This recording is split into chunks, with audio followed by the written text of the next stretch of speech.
నమస్తే, welcome to our channel. నేను పద్మిని. ప్రస్తుతంతో పాటు senior journalist and political analyst Imandi Ramarao గారు ఉన్నారు. మాట్లాడదాం. సార్ నమస్తే. సార్ నమస్తే.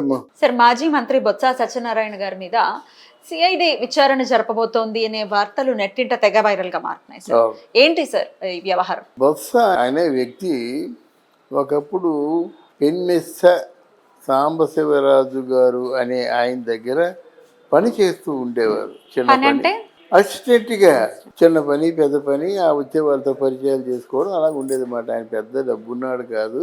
ఈ సాంబశివరాజు బాగా నిజాయితీ పరుడు.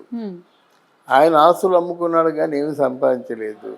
ముఖ్యంగా ఆయన జీవితం అంతా కూడా నెల్లిమర్ల జూట్ మిల్లు కార్మికుల కోసమే అలాగా బలైపోయింది అన్నమాట. ప్రతి 6 మాసాలకు ఒకసారి జూట్ మిల్లు కట్టేసేవారు. ఆ కార్మికులకి ఏదో ఉడతా సాయంగా ఉంటూ. ఎందుకు కట్టేసేవారు సార్? ఎందుకు కట్టేసేవారంటే మెటీరియల్ సప్లై లేక ఒకటి, సేల్స్ లేక ఒకటి, కంపెనీకి లాభం రావాలి, వీళ్ళందరి జీతాలు కావాలంటే కోట్లు లాభాలు లేక కట్టేస్తుండేవారు. మళ్ళీ ఏదైనా అక్కడ గోను సంచులు కదా, అక్కడ జూట్ ఫ్యాక్టరీ గోను సంచులు, దాని డిమాండ్ ఉన్నప్పుడు మళ్ళీ తీసి సేల్ చేసి మళ్ళీ ఒక 6 మాసాలు 7 అలా చేసేవారు అన్నమాట. అందుకే నెల్లిమర్ల మొన్న లోకం మాధవ్ ఎవరో గెలిచారు కదా జనసేన పార్టీ నుంచి. నెల్లిమర్లు అంటే ఆ సాయంత్రం 5 అయితే విసిరేసినట్టు ఉన్నటువంటి ఒక గ్రామం అన్నమాట. అటువంటి ఆ గ్రామానికి ఆదుకునేవాడు సాంబశివరాజు. ఆ సాంబశివరాజు దగ్గర పనిచేస్తున్నాడు బొత్స సత్యనారాయణ. మొత్తానికి ఏంటంటే వాళ్ళ మన మేనల్లుళ్ళు వీళ్ళందరూ వచ్చిన తర్వాత పార్టీని బాగా విస్తరించారు.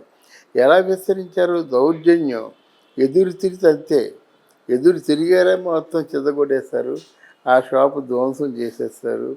రియల్ ఎస్టేట్ కట్టుకున్నా సరే వాళ్ళు ఇవ్వాల్సిన పర్సంటేజ్ ఇచ్చి కట్టుకోవాలి. ఇది జగన్మోహన్ రెడ్డి గారు ఏంటంటే బొత్స ఉంటే పెద్ద నాయకుడని ఆ నమ్మకం ఉన్నప్పుడు కూడా అమ్మో ఆయన కొట్టే దెబ్బ మామూలుగా ఉండదు, బయటికి తెలియకుండా పోలీస్ దెబ్బలు కొడతాడని చెప్పేసి దూరంగా ఉంచి ఆయన విద్యాశాఖ ఇచ్చాడు. ఆయన తెలుగు మాట్లాడడం రాదు, ఇంగ్లీషు మాట్లాడడం రాదు, హిందీ మాట్లాడడం రాదు. మాట్లాడింది ఆయనకే అర్థం కాదు, మిగతా వాళ్ళకి అర్థం కాదు. అటువంటి వాడికి విద్యాశాఖ మంత్రి ఇచ్చేసరికి ఇదంతా కాదు, ఎలాగొస్తే అలాగా ఏదో రాని దగ్గర రాయే అలాగని వచ్చే వాళ్ళకి ట్రాన్స్ఫర్లు కానీ, పేపర్లు లీక్ చేయడం కానీ, లేకపోతే టీచర్స్ ఉద్యోగాలు కానీ, ఈ మరి అంటే ఇవన్నీ ఉన్నాయి కదా.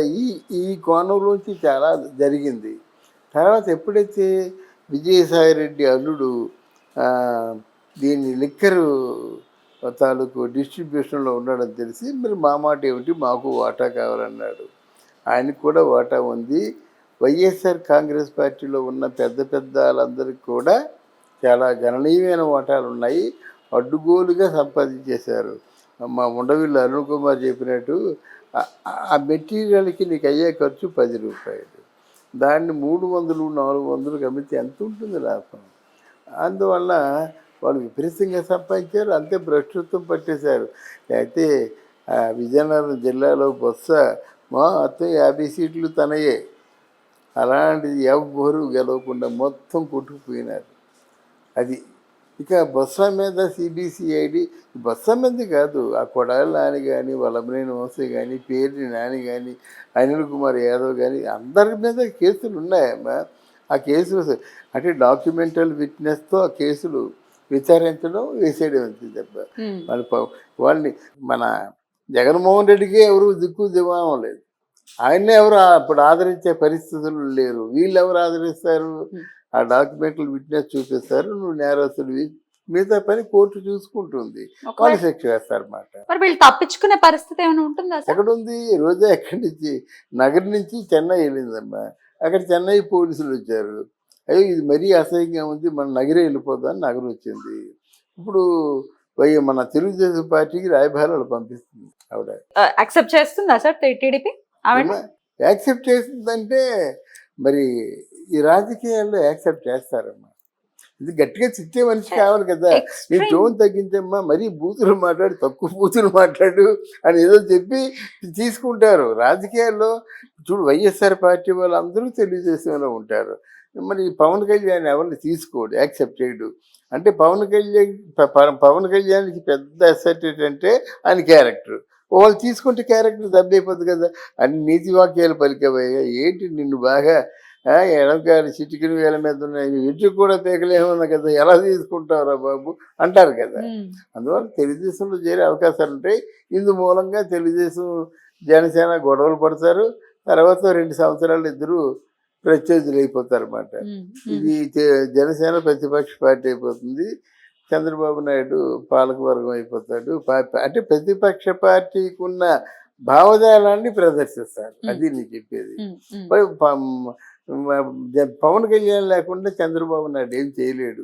ఈరోజు పవన్ కళ్యాణ్కే అసలు మొత్తం దేశంలో కాదు ప్రపంచంలోనే ఆయనకే విలువ ఉంది. పవన్ కళ్యాణ్ చంద్రబాబు నాయుడికి బలం అవుతాడు, కానీ చంద్రబాబు నాయుడు పవన్ కళ్యాణ్కి ఈ కోసానికి కూడా బలం కాడు అన్నమాట.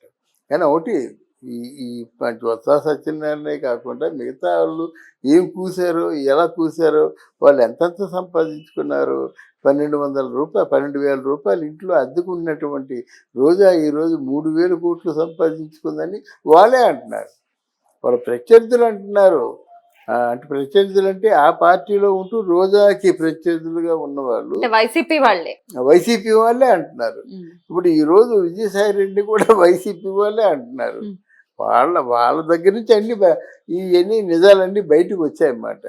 కనుక వీళ్ళు ఎవరు ఆపగలిగే వాళ్ళు ఉండరు. తర్వాత ఆయన మీద ఏదైనా జనాలకి అంటే జగన్మోహన్ రెడ్డి గారి మీద ఏదైనా జనాలకి సింపతి ఉంటే ఆయన మాట వింటారు. ఆయన మీద ఎవరికి సింపతి లేదు. నిజంగా చెప్తున్నాను, ఆయన జైల్లో పెడితే పండుగ చేసుకుంటారు. ఎందుకంటే అంతకుముందు అలా పండుగ చేసుకున్నారు కదా వాళ్ళు. ఏదైనా ఉంటుందమ్మా, నువ్వు ఏం చేసావు అదే నీ తిరబడి. సార్ అయితే తప్పించుకునే పరిస్థితి మాత్రం ఎట్టి పరిస్థితుల్లో ఉండదు ఎవరికి కూడా అని చెప్తారు. ఎవరికి ఉండదు అమ్మాయి. ఈ నిందారోపణలు చేసిన వాడికి ఎవరికి ఉండదు. విడుదల రోజు వచ్చేసింది, రోజా రావడానికి ప్రయత్నం చేస్తుంది.